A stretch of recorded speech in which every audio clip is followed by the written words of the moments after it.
Etienne Musantu likasi na kanisi sikasika to bandi ko kabana na tikibino ngai la kai bambate lewi na damu boyinde na sina 19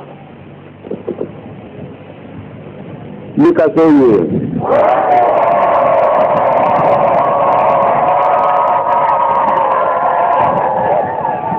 likasi ye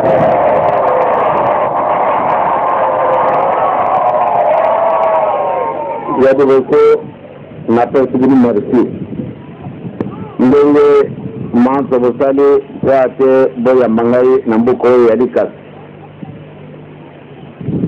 nauki matei ba pesibiso matei wana ezalika kampana papate ezalika kampana yote na ezalika kampana bisibanso to lokanzila pati to de sistema batangi bisimi beko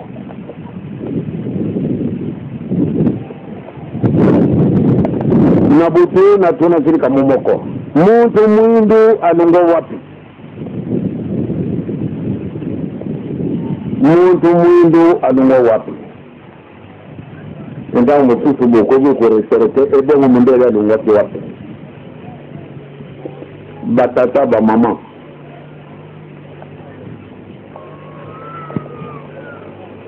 mutu oya de no te mutu azali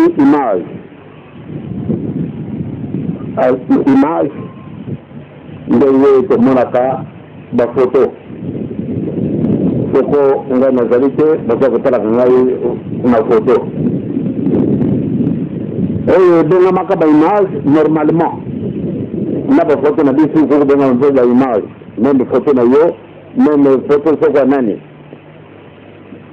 mais de ce temps tu vas bana muke image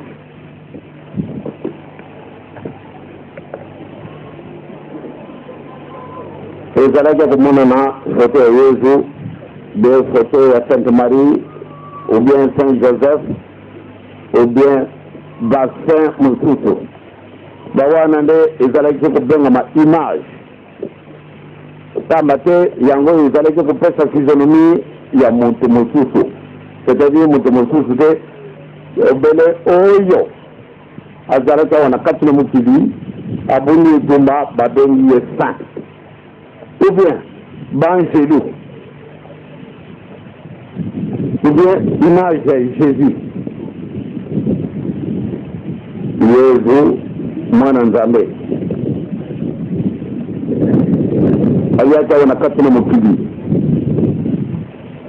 mpoate iyo na ngai tokoka kojunga esika bikonungwati bana nzambe alobaki ete tosala moto na lolenge na biso moto abebisaki ndenge moto abebisi c'est-à-dire asalaka lisumu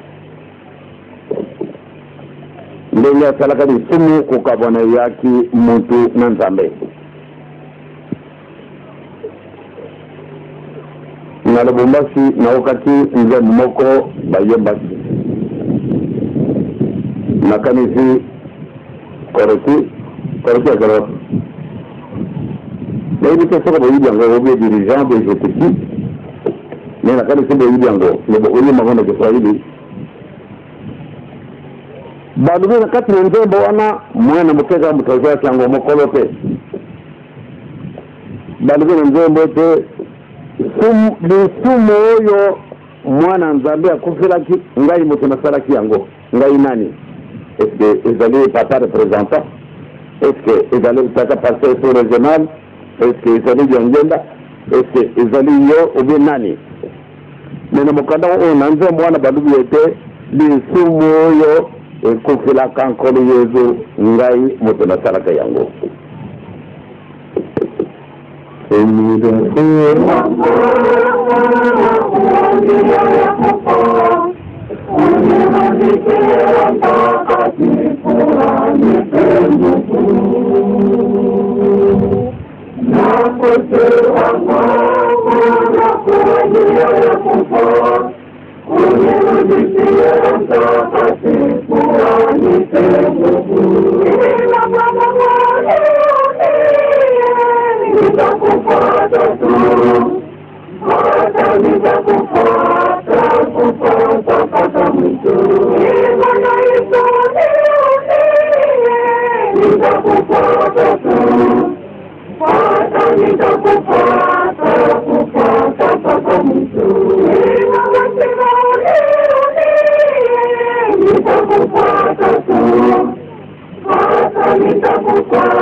Maman,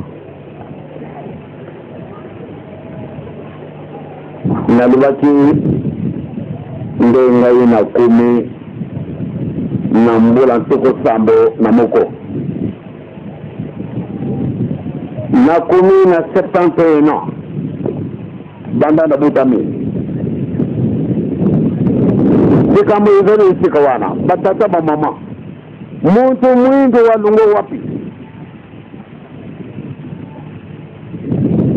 batu mwingi awa nalikasi nalibaki yango aventure batu mwingi bana na biso mingi bazali ba savant mais ba savant na biso bakubongesaka eloko moko te lelo yo soko mundele alubi bon je faire mes bagages na kutika eloko moko te na maboko na bino obie bakokutika biloko nyonso te ndenge nazala koluba na yango obie bamutuka botika na biloko nyonso tu mais inutile bocommander ma pièce de rechange na mokili mwa biso nakanisi kulungwa wati na lubumbashi tokosala yango na makolo kaba te po ate tobongisa mwa vice platine ezali eloko bokenda kati na mutuka kasi pourtant eza na valeur e tozali bamécanicien ebele nalobaki yango ntango molai lobi kuna na kolwezi mbala na mbala ntango tozalaki na classe en 1939. La guerre est éclatée en Belgique. Donc pendant la guerre 40-45. La guerre est allée dans Poutou. Bana mingi bayaki kutala ba famille na bango. C'est-à-dire les fonctionnaires belges. Oyo wazale kutala na kati na mukili mabiso, kwa ba coloniser biso. Bana na bango bayaki pendant les vacances et dans l'entretemps, la guerre a éclaté en Belgique. Bana tangwana moyo kujenga na bango izaraki de société. Bana na bango batiaki bango bakala simoko na biso bana bato mwindu. Na klasi na biso toyambaki mwana moko wana azalaki ndo voisin na ngai Pierre Meclo. Ya soro soko titi français nga moko na bandi kulenga na pesi nga voisin ya mundele mayela nazalaki kumona yempa mbota zalaki la peau blanche. Je croyais qu'il était plus intelligent que moi. kama pia zali mundele nazala kubanga bapesi voisin ya mundele nakanisi baleso mingi na yibi te na kutuna kaye. Et pourtant c'était le contraire.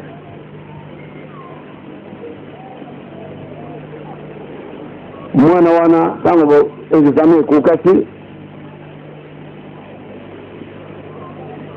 atine komi mo mukanda aglisi yango na sona na bana biso.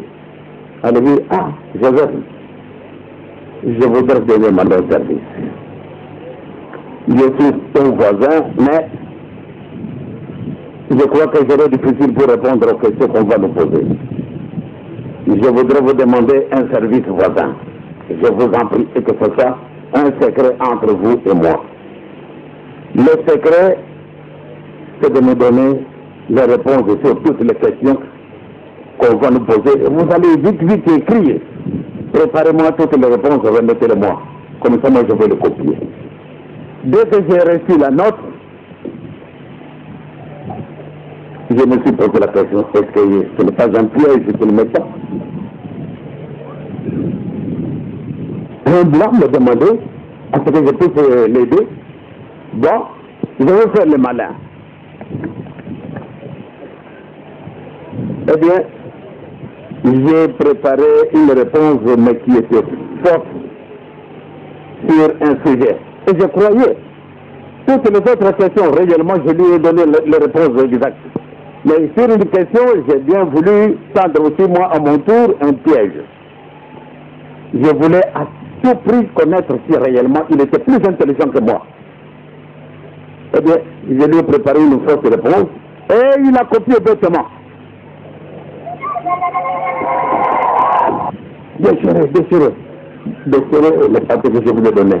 Il a tout déchiré. Alors je me suis dit, si je lui donne l'autorisation d'aller présenter, il va avoir un échec. Je lui ai demandé, mon cher ami, est-ce que vous êtes en train de mentir? Je dis, mais voisin, mais cette question-là, je n'ai jamais étudié ça. Mais quand il vous parle en français, aïe aïe aïe,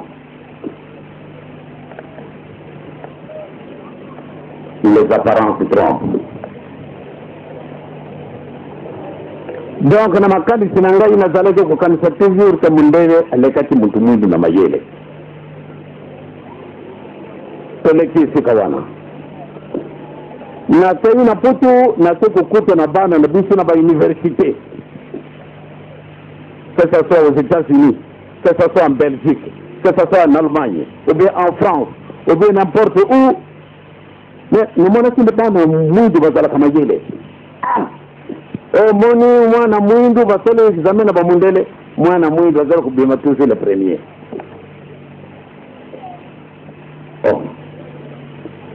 Je répète, les apparences se trompent. Banda tango na bani kumituna. Iyo mundele ngai mutu mwindu. La pesi yo fausse réponse. Il a copié ça bêtement. Il a fait du plagiat. Maintenant, on a conclusion, on a eu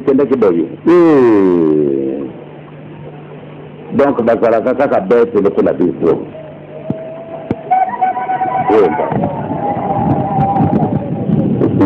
La Kwanza. Ce qui a Kwanza, à la fin.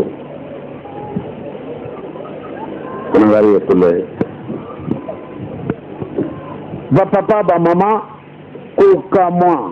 kukamwa mundele kasi sika wasoko mutasali université na ye kwamba tena moni bato mayela batundi awa na kati na mboka na bisu ya likasi bana na bisu mingi bazali basava tango na zalaka kopesa bana na mai na mona kinde solo ba intellectuel valable basali bana oyo basali na avenir. Mais est-ce que vraiment on arrivera? Est-ce que bakokoka tango bakosili sa classe na bango ok na poto comme ingénieur comme soko docteur? Est-ce que on va faire la réalisation sur le même pied d'égalité qu'un blanc? Mutu mwindu alungo wapi? Nze mo ilubi etedi sumo yo babomu na kankoli Yesu ngai mutu na salaki yango. Ngai na salaki di sumo na ndenge nini? Yana zalanga mutu mwindu. Totangi na katula mukani mwanzambe. Mukolo ya ba menita kankoli Yesu ikuluzu. Tokenda kisika wana.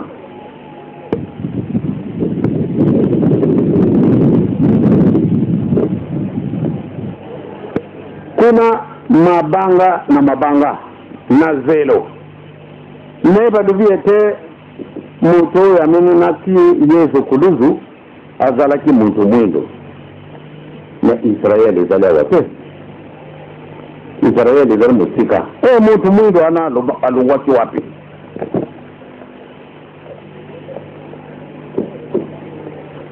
Tani ete tangu wake kutika kuluzu yini yisuzu te esika nini bakendaki na ye asalaki musala nini simana yango bisomo ye kufuraka mwana nzambe nga mutu nasalaki yango en tant que qui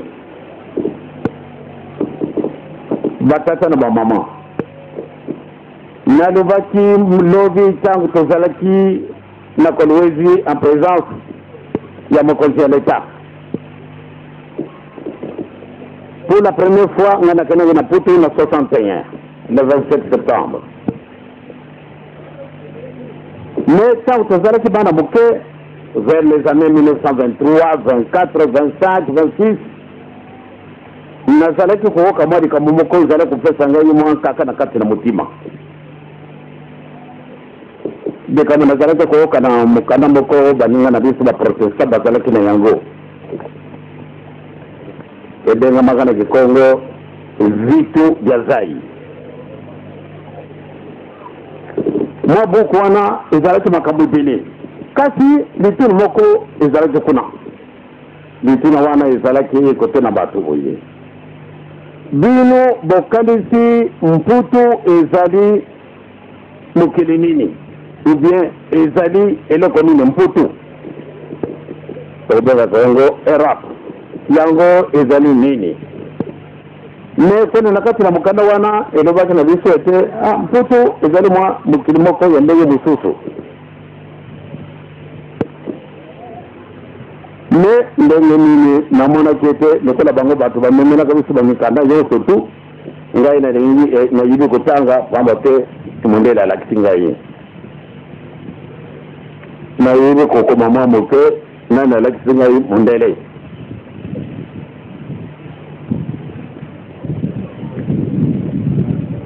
Banani bamani ni bisu makambo ibele izana bisu lelo na kati na mukili mwa bisu ube na kati na Afrika mundele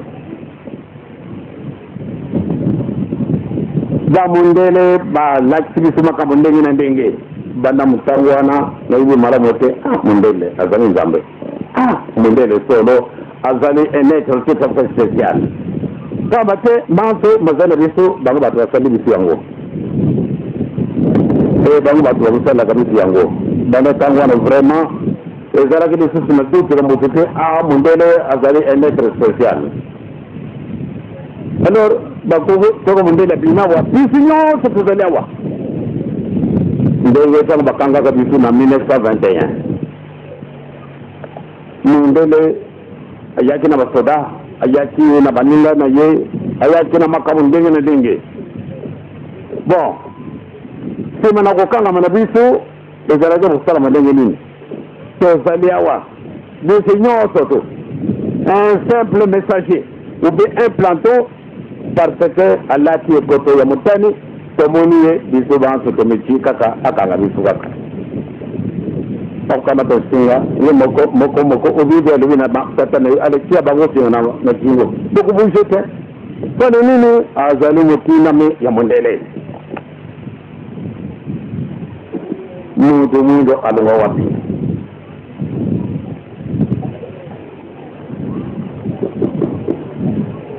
Mutu mwindu alunga wapi? Mutu yosuto atali alubi ngana kumi ndenge boye muninga. Mutu mwindu alunga wapi?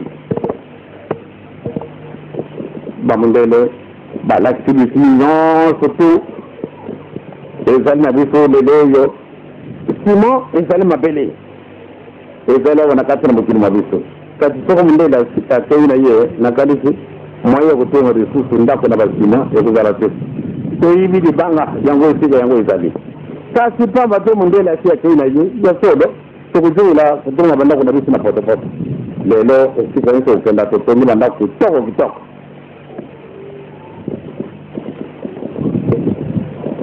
mingi na kati ya biso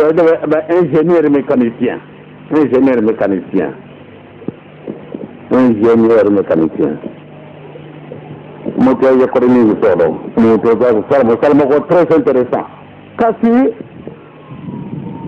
yo ozali ingénieur mécanicien mais poate obongisa mwa eloko ezangi yo il faut que recourir bamundele or nos ancêtres ntango wana mundele akomaki nanu te bakokaka kosala bibende bazalaki kosala biloko ndenge na ndenge kasi banda mundele aye aleki abandone totiki banda ntango wana vis platine ya voiture eloko moke kasi un ingénieur mécanicien noir akoki kosala yango te na ntina nini eloko nini ezangi biso nalobaki na 61 mbala liboso nakendeke na poto natangaka na boko bamisioni le mpoto ezali mokili moko ya ndenge mosusu esoko totali bato nyonso bazali koyaka na bamundele azala indien avec la peau rouge je le considérais toujours pour un blanc azala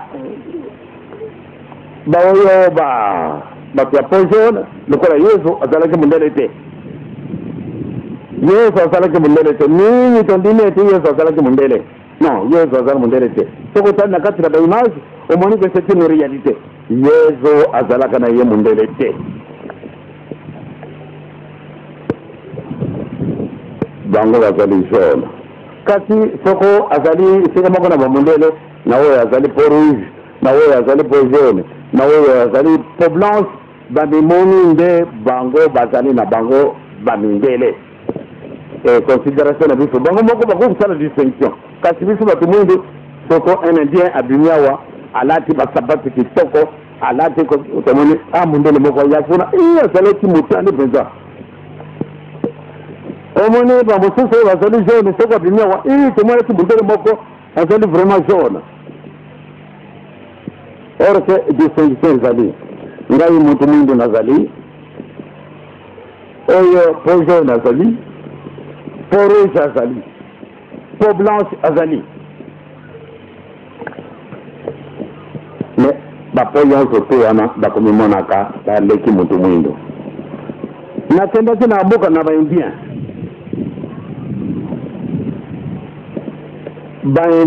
oyo babengi bango nde baindien sauvage bato wana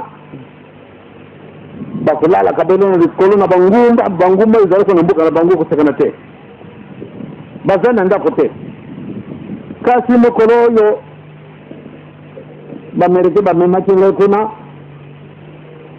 me nakamwaki ntango tokoyi nazali moko oyo ezali kuna oyo bamerike bavwandi mpo ate bashege bato wana pamba te bazali trop sauvage ntango tokoma wana ale ngai na tuti ya bakosi na ngai na baoyo tokendaki ebien ntango balingi okotala bato wana ndenge bango bakozalaka nga nakanisaki ete kasi bantongo bandako na bango wapi ntango babesi ngunga namoni na montagne na ngumba moko ezokona ale ondire porte efongwani namoni tata moko gaya moko tasali monene awa biso ozali na molai lokola motu wana ntango alati kote na ye ya bapluie gazo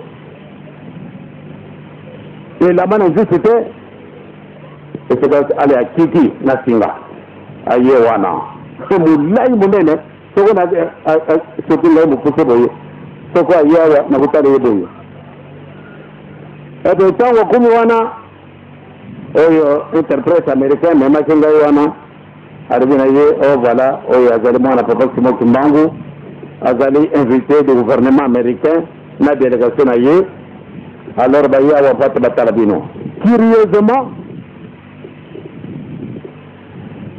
moto wa tamema kenya kuna Amerika wana alibu na moto na pesa yemote ngai na bozoba na ngai na kama tu moto na pesa alibu ale kupesa ngai moto te yemote mingi moyo ngana pesa yemote na tali ngana lati basapata kitoko na lati elamba kitoko eye alati ba plini dozo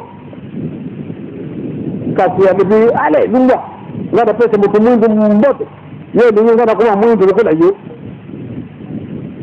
oyo colonel amemagidise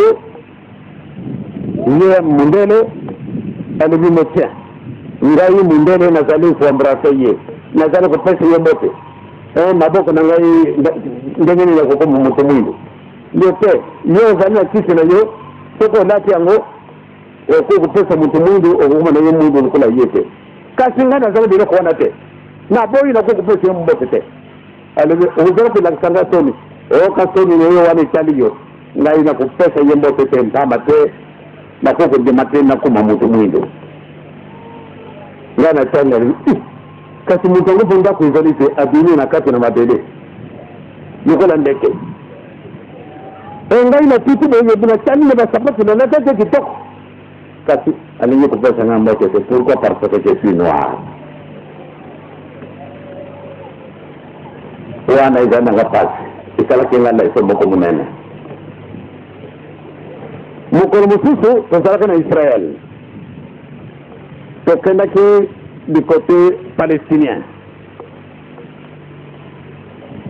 to côté na kati na mur de Jérusalem ebe to kumi kuna na moni mwana mwindu moko soko azana 7 ans de 8 ans alati moi tu coupé ou bien peut-être une petite culotte na mabluzi ya mwindu ndenge ba tuna kala biso ba kwa sababu elamba mwindu na mwana moko aye ya mwindu na kabuka si mwindu wa mwindu tangwa na ye perdona na yala ke sami papa nzala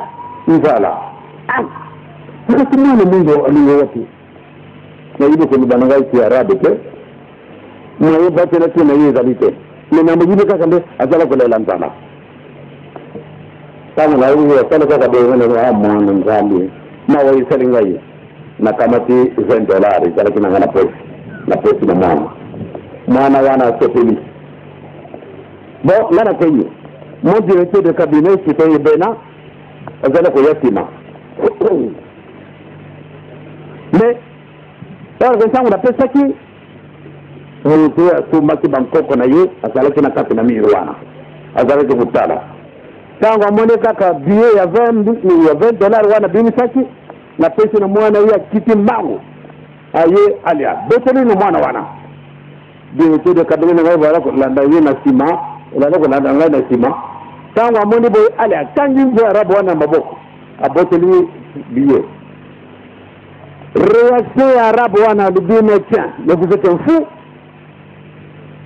qu'est-ce que ça pour un geste mais vous êtes un impoli donne le regard donne le dit mais je pense que vous êtes plus fou que moi les $20 on vient de donner à cet enfant et ce n'est pas à vous.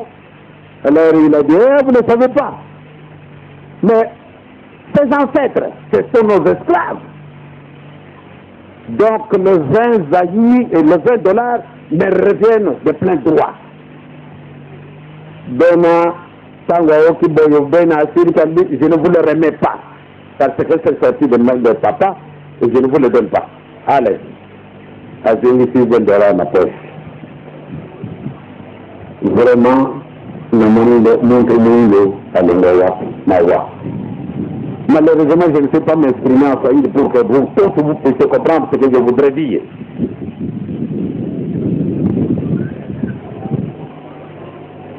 Soko Totali, Nakei na Australie, Namasi Nangai na directeur de cabinet Nangai. Na 1980, Nakumi na Mboka Boko Babenga Kakuna, Melbourne. Une grande ville comme Kinshasa. 3 500 000 habitants. Mokili wana ya Australie ezali mokili ya bato mwindo ya bamundele te. Kasi bisi yosi tuzali awa mingi toyibi ete mbuka wana ezali ya bato mwindo. Mingi toyibi mbuka bamundele. Orke ezali ya bato mwindo. Bato wana natali biso bantu tuzali awa solo tuzali mwindo. Kasi soko omonenda bato wana baleki ye mwindo. Kasi suki ya mundele. Ntango nakomaki na Melbourne le 12 mai 1980 à 7h du matin. Koka moi. Ntango tobimi na avion, sikasika tokoi na aéroport, ntaki to remplir formalité ya kokota na mboka wana.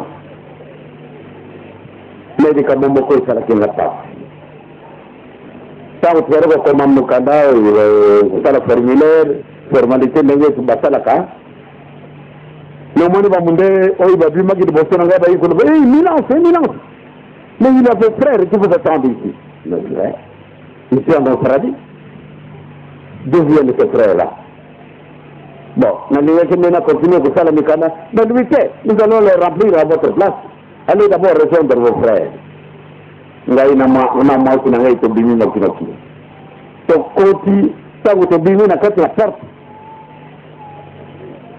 tomoni bato mine bato mwindo ezali mboka na bango dans une capitale comme Kinshasa où il a 3 500 000 habitants na kati na mokili na bango bato mine na mboka mobimba wana bato mwindo bango mine kaka bakoki kovanda na mboka wana tomoni solo bango bazalaki mine batelami namoni ya pancarte bakomi eminence lyangenda nakei mbangu nasepeli natonga niwote tango nalingi kopesa bango mbote baboyi bitamini tekasi boza koluka nani oyo koluka sone eminence lyangenda mais c'est bien moi batali yo nalingi sore ezali ngai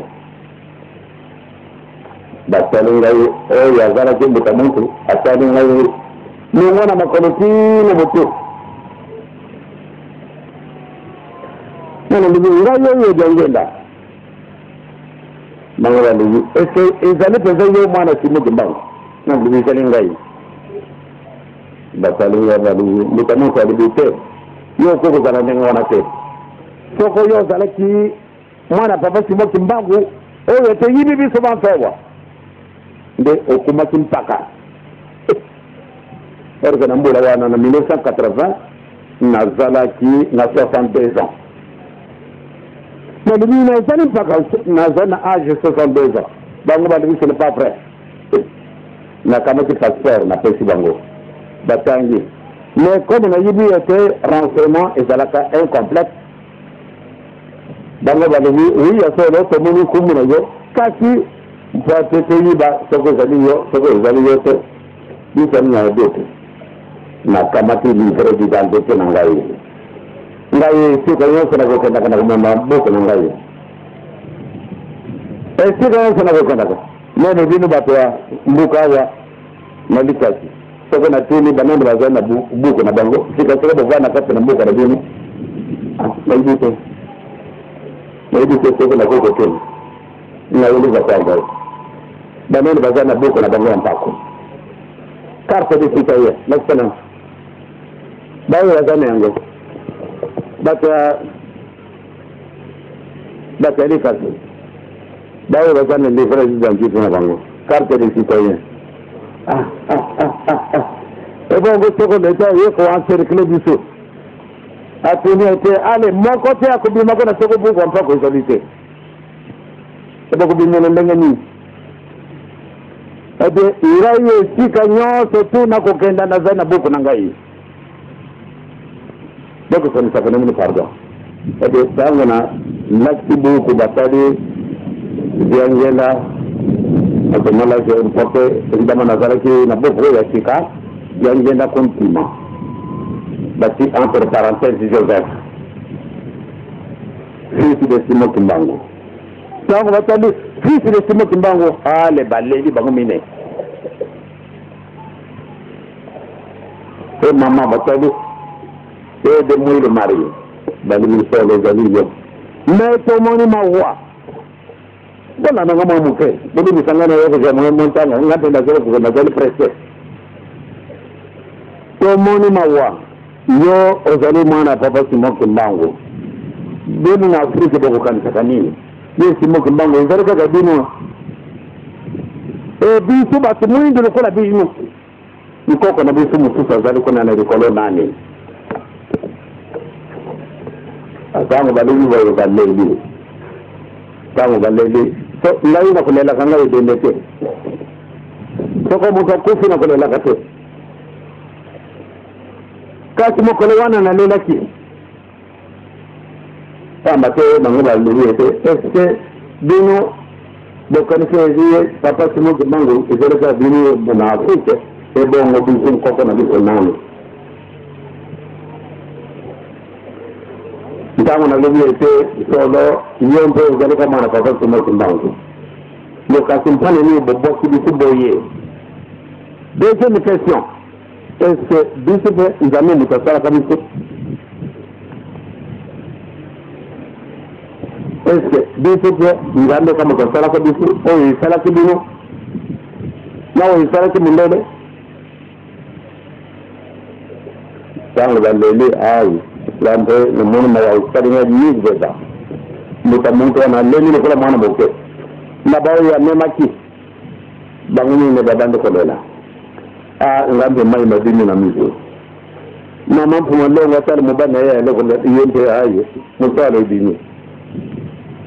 Bah mon dernier non ça va dire, bah il faut que ça rabisse et ça va na bangouni la moko.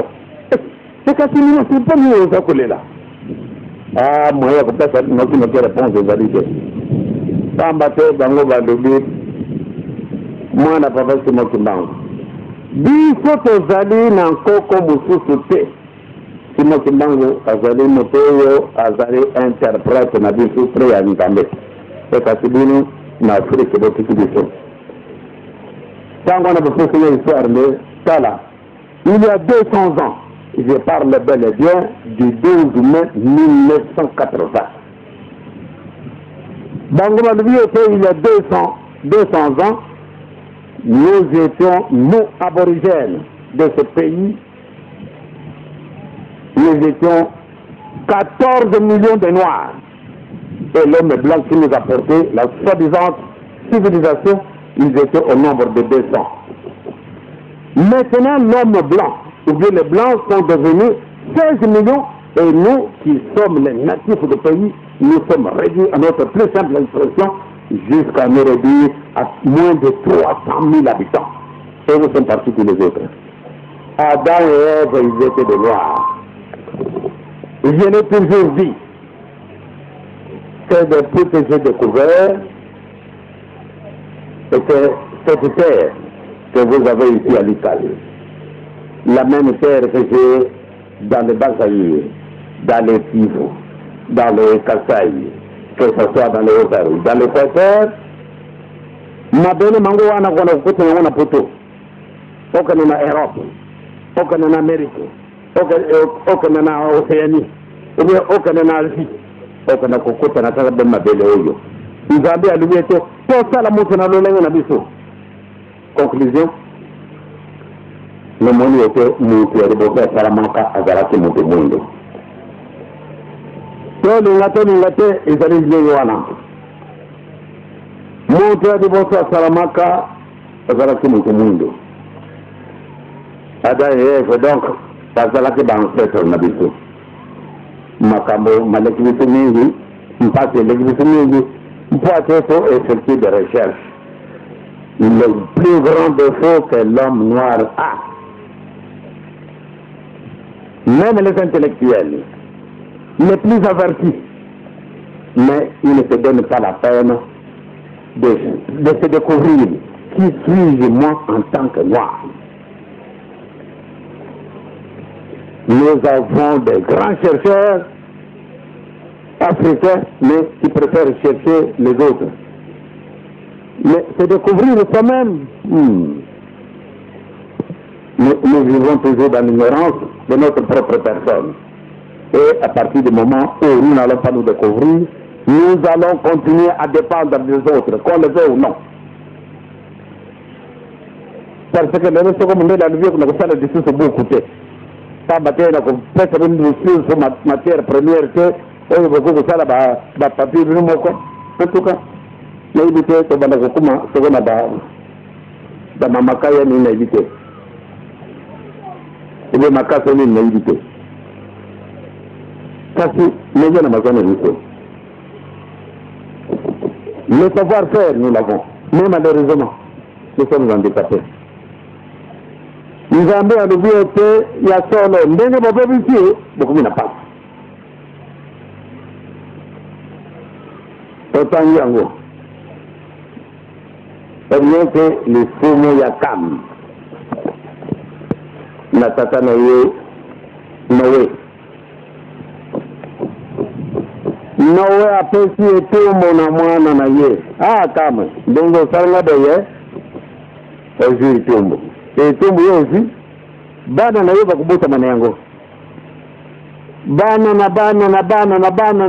yo, bakubuta mana yango. Donc, nous avons été condamnés.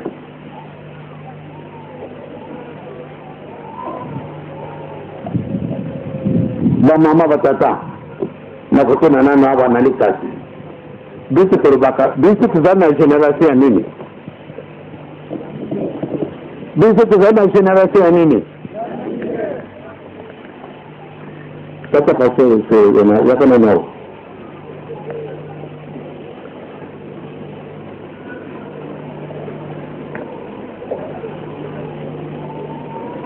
Bisu kuzana generation ya nini? Ini kwa kwanza na Kiswahili. Shini ya kwa ngana vitendenge kwa kwanza kwa.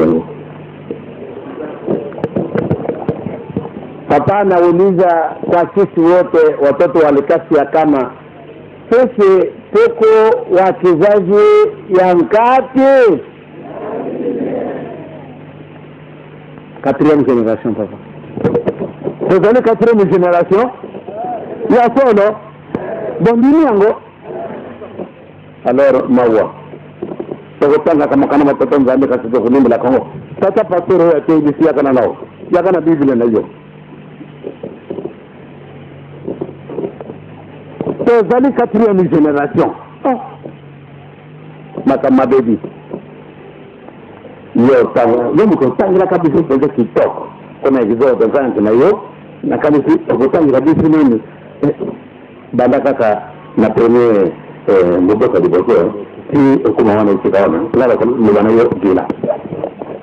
Amri 10. Mungu akasema maneno haya yote akisema mimi ni Bwana Mungu wako aliyekutoa katika nchi ya Misri toka nyumba ya utumwa. Usiwe na Mungu mwingine ila mimi. Usijifanyie salamu ya kuchonga wala kitu kilicho mbinguni juu wala duniani chini wala ndani ya maji chini ya dunia. Usiinama mbele zao kuzitumikia. Kwa kuwa mimi Bwana Mungu wako ni Mungu mwenye wivu, nikipatiliza wana waovu wa baba zao hata kizazi cha 3 wala cha 4 cha wale wanaonichukia. Na nitarimia ole kule. Mwenyewe kwa ngana wote malamu pamba hiyo ndio kutanga kando kile kuleka. Kama mke ale wana sasa ni pale usijifanyie salamu ya kuchenga wala kitu kilicho mbinguni juu wala duniani chini wala ndani ya maji chini ya dunia. Usiinama mbele zao kuzitumikia. Kwa kuwa mimi Bwana Mungu wako ni Mungu mwenye wivu, nikipatiliza wana waovu wa baba zao hata kizazi cha 3 wala cha 4. Tozali generation nini? Tozali generation nini? Ekati na mukana matoto nzambe balubi ete ngai nzambe baoyo batola kingai na kopesa bango itumbo bana na batata na bana na wewe alivyote yokam bana yo moko bana na yo bana na yo na bankoko na bana na yo bokobotama na esi eitomo teili yango soko teili yango te teili soko teili likamona te esikasika obaluli ete ngai nakopesa eitombo banda na batatu